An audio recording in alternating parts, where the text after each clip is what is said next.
Alrighty, and I'm super excited that you guys are joining me today. Thank you so much. I've got Jocelyn Reeves here today with me as a guest. She's got a Master of Public Health in Environmental Health and Social and Behavioral Sciences. And she's got a practice called Cultivating Confidence Daily. And she's going to help us take a look at why some of the behaviors we have in clutter and hoarding and saving too much stuff could possibly be jeopardizing our confidence and why sometimes we second guess ourselves and the things that we're doing. Okay. So I'm super excited that you guys are joining me today. Please help me welcome Jocelyn Reeves. Jocelyn, how are you today? I am doing so well, Angela. Thank you for having me. Now, tell me a little bit about the building confidence. As you get rid of stuff and you start clearing this space, how does that build your confidence and make you believe that, hey, I'm doing the right thing here? I think this goes back to our mindsets. A lot of times we hold on to things from a place of scarcity. And so while it may feel like life is abundant, I have a lot of books, I have a lot of things, my home is filled with opulence, so to speak. They're not necessarily things that are bringing us joy, that are fueling and filling our souls up with happiness. They're just things. And when we take a look at those things, we realize that we are holding on to them from a space of lack, from a mindset of, will I be able to afford more? Will I be able to get more? The answer is always going to be yes. You just have to believe that and have the confidence in yourself. But I think that hoarding and holding on to things and refusing to get rid of that item that you haven't worn for decades, or the object that's in the junk drawer that could be handy but hasn't been handy for the past 5 years. It comes from a space of lack. When you realize that you already have everything that you need, when you build a sense of trust in yourself to be able to say, I'm going to be okay. I am okay. I can do this, whatever it is, whatever this is for you.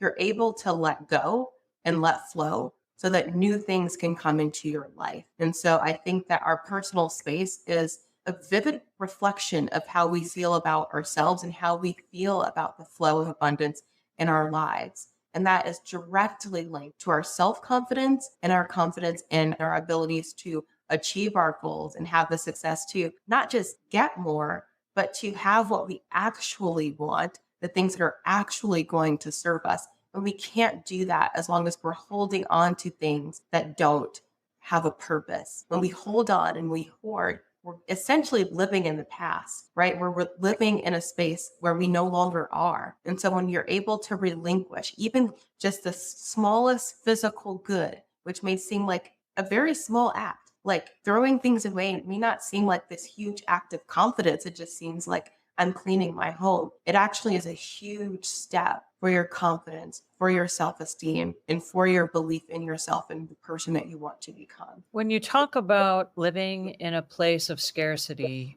I think it's interesting. One of the things that we've discovered is there are a lot of people that are also living in a place of fear. Mm. And one of the things that I think triggered it was the pandemic because there were stay at home mandates. And during the stay at home mandates, not only were people going through their closets and their scary rooms and their storage units and their garages and things, but at the same time, there was a period of time where there wasn't enough.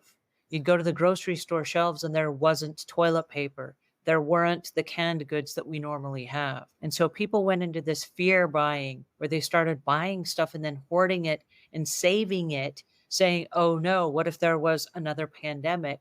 What if there was another time where I went to the grocery stores and the shelves were bare? And we found people over the last couple of years where they have goods that they purchased that have now perished, that they never used. And they didn't recycle them and they didn't use them because they were like, oh, I'm saving this for a rainy day. And so tell me a little bit about how recycling and using some of the stuff that we purchased that has expiration dates that is going to expire is also a healthy move instead of just hanging on to it for dear life. Because, like you said, there's more where that came from in most cases. But share with us what happens when we hang on to stuff for dear life as if we aren't going to get any more. And what does that do to our psyche? Yeah, I wish I had like a couple of objects to illustrate, but I'll hold on to this pen for dear life, right? And if I'm holding on to this pen and then I have this lotion, for example, that I want to grab, I can't do it because my hand is clenched and I can't hold on to anything else.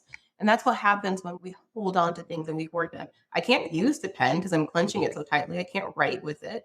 But if I let go, actually able to make good use of it. And so I think that's the first step, is realizing that it's not serving me just to hold and cling so tightly to something. Everything that needs to come to me will come to me in its time, and I'll be able to use it as I need it. And I get that's hard, especially when we have gone through something like the COVID-19 pandemic where things were scarce. But I think, again, that goes back to living in the past and living in the here and now.